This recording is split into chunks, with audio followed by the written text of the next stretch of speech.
Tirana e fillim viteve 90 nuk ishte më qyteti i frikës së heshtur. Regjimi kishte rënë, por rendi nuk ishte ngritur ende. Në rrugë sundonte pasiguria. Autoriteti i dikurshëm ishte shembur, ndërsa ligji kërkonte ende të gjente zërin e tij.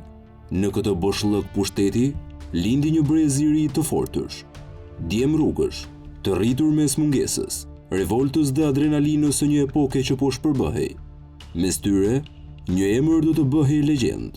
Një 23 vjeçar nga rruga Bardyl, me fizikun e një luftëtari, me buzëqeshje të ndrojtur dhe me një famë që u përhap më shpejt se vetë tranzicioni shqiptar. Shqiptarët e interesuar janë përballur me informacione tek tuk të historisë së Gazmend Muçës, të fortit të Tiranës, i cili u bë i njohur menjëherë pas përmbysjes së sistemit komunist. Por cila është e vërteta? Ku përfundon realiteti dhe ku nis legjenda?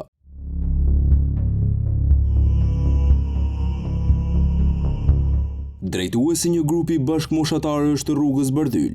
Fama e tij do të kapërcente kryeqytetin në gusht të vitit 91, pas lajmeve që emetoi eksodi masiv në drejtim të brigjeve italiane. Saktësisht, fama do të vinte përmes rrëfimit gojë më gojë të disa episodeve të udhëtimit të Gaz Muçës dhe grupit të tij me anije në Vlora, në drejtim të portit të Barit, dhe sidomos pas ngjarjeve të dhunshme dhe të rrëmujshme në stadiumin Victoria të këtij qyteti, që të gjitha të pasqyruara në televizionet kryesore italiane. Në fillim të vitit 92, kur Gazmend Muça ishte kthyer në Shqipëri, emri i tij si një bandit që vrete pret në Tiranë do të përmendur në parlament nga deputeti Azem Hajdari. Një tjetër episod ky që shtoi edhe më tepër shpejtësinë e ngritjes së famës së tij. Por kush ishte më të vërtet Gazmend Muça? Ai ishte ai një bandit apo kapoband që vriste e priste për ditë? Apo gjithçka që perceptohej ishte egzageruar? Si u mundësua që në 2 vite të vetme post-diktaturë shqiptare të përballeshin me një mikrokriminalitet në rritje të jetshme dhe krejt jashtë kontrollit? Cilat ishin ngjarjet që do të thyenin ligjet e hekurta të kontrollit absolut policor të kohës së diktaturës? Ekspertët e policisë së kësaj periudhe kohore janë të mendimit se thyrja e madhe do të ndodhte për shkak të mëkateve të politikës, dhe sidomos pas vrasjeve të 4 prillit 91 në Shkodër. Pikërisht pas kësaj ngjarje autoriteti i policisë raportok, ndërkohë që vendin e lëm boshe mbushi me shpejtësi mikrokriminaliteti.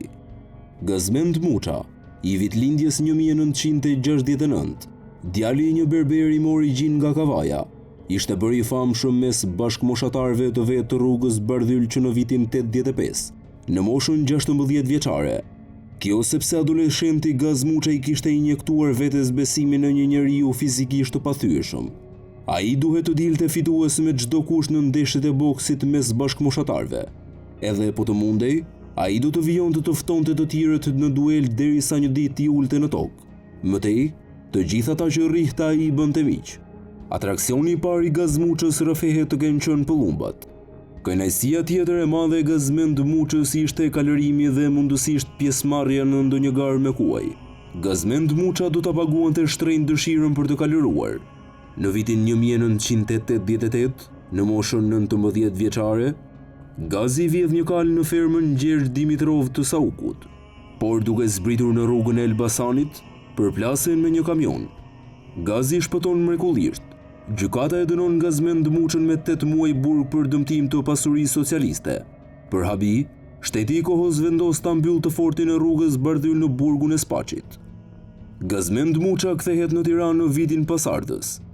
Miq të rrëfejnë se burgu, jo vetëm që i kishte pjekur, por i kishte shtuar edhe famën. Pikërisht në këtë periudhë Gaz Muça nis të shfaqet, fillimisht në lagjën e vet, dhe mëtej në të gjithë Tiranën. I shoqëruar me një grup djemsh që nuk ta përtonin grushtin të rinjve, po kaq shpejt, grupi i Gaz Muçës i qaset edhe lekut. Dëshmohet se fillimisht të hollat i nxirrnin me anë të trukimeve të lojës së Bixhosit, ndërsa më pas nisën të bien shkurt. Nisën të sulmojnë pikat ku luhej Bixhoz në momentin kur loja përfundonte, duke zhvatur përmes kërcenimeve të gjithë xhiron e të hollave. Grupi që shfaqej me egërsinë një tufe piranjash përdorte thika, doreza metalike, leva hekuri. Gjatë viteve 90-91, piranjët e grupit të Gazmend Muçës nisën të bëhen të famshëm edhe pas inkursioneve të tregut industrial, që sot njihet si pazari i ri. Si të ishin në mallin e tyre, Aty ata zgjidhnin rrobat më të bukura, përlanin ndonjë magnetofone të tjera. Ndonjëherë ndodhte që sapo grupi të fortëve të shfaqej në krye të rrugës, të gjithë tregtarët të mblidhnin mallin dhe të largoheshin në panik. Në fillim të gushtit 91 Gazmend Muça bashkë me miqtë e tij tentojnë të emigrojnë në drejtim të Italisë. Ata hipin anije në Vlora, mes mira shqiptarëve të tjerë që ndërronin atë ndryshim magjik të standardit të jetesës. Dëshmitarët e rrëfejnë Gazmend Muçën të pranishëm në urën e komandimit të anijes, pranë kapitenit të saj, dhe sigurisht si njeriu që kishte një farë kontrolli mbi situatën kaotike. Historia ndjek pas Gazmuçën sidomos pasi disa mijëra emigrantë shqiptarë mbyllën në brendësi të stadiumit Victoria të qytetit të Barit, me qëllim riadisimin. Situatën e ndez pikërisht lajmi për kthimin mbrapsht në Shqipëri. Të rinjtë e mbyllur në stadium revoltohen.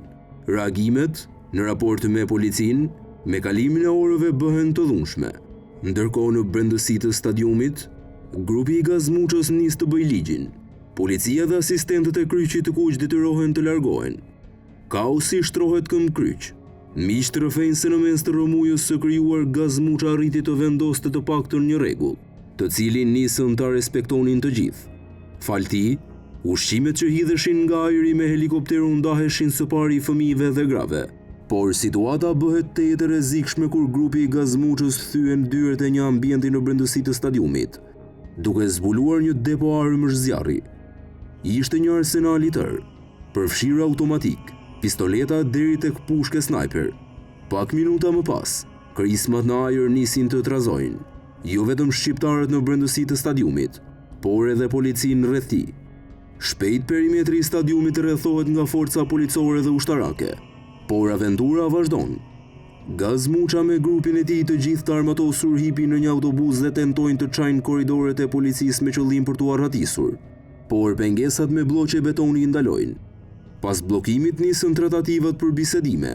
Të gjitha marrëveshjet duhet të bëheshin përmes Gazmend Muçës, i cili më pas intervistohet edhe nga të gjitha mediat italiane, por vetë Gazmend Muça do të ishte zoti i stadiumit për pak kohë. Pas 2 netësh, ai arrin të largohet dhe të niset drejt Francës. Ndërkohë grupi mbetet, duke e humbur shumë shpejt kontrollin e situatës. Të paktën 2 kaçurrels të tjerë, një nga të cilët Arjan Hoxha, një kushërir gazit nga Kavaja, nisën të hiqeshin sigurishin Gazmend Muça. Dhunët dhe plagosjet, sidomos me armë të ftohta, nisën të shtoheshin duke plotësuar atë jahonën e revoltës së dhunshme të emigrantëve shqiptar në stadiumin Victoria të Barit.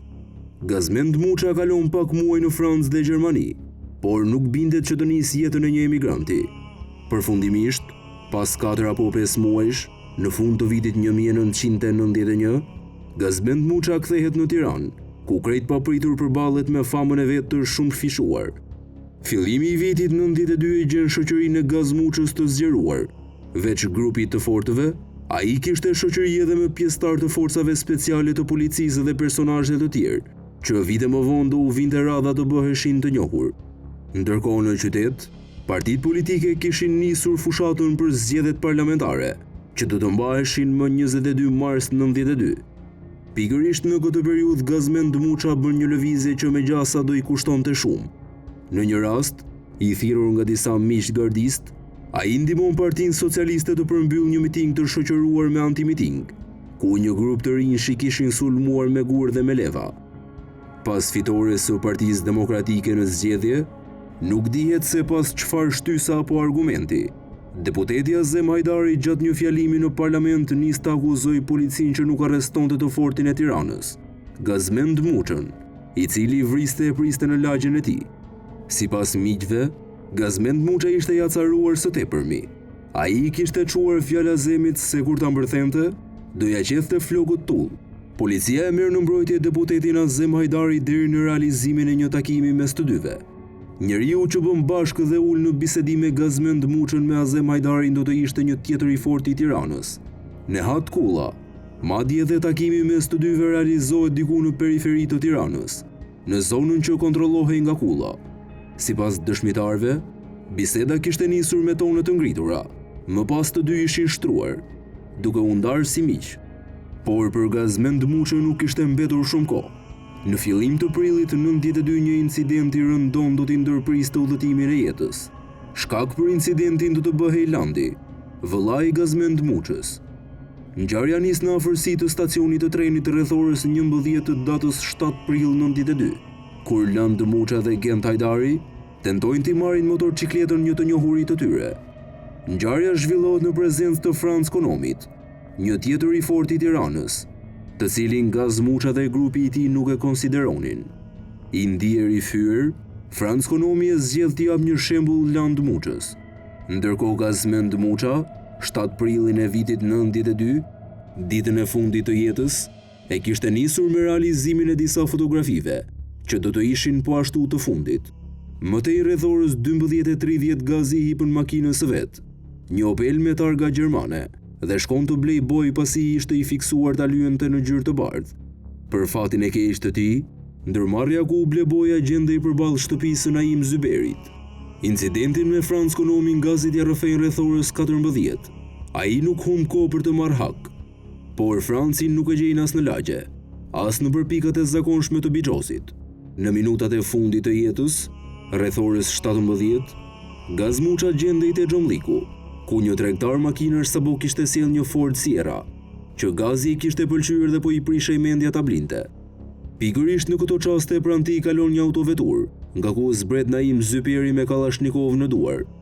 Makina me vrasës i erdhi nga Unaza, kaloi në vendin ku gjendej Gazi.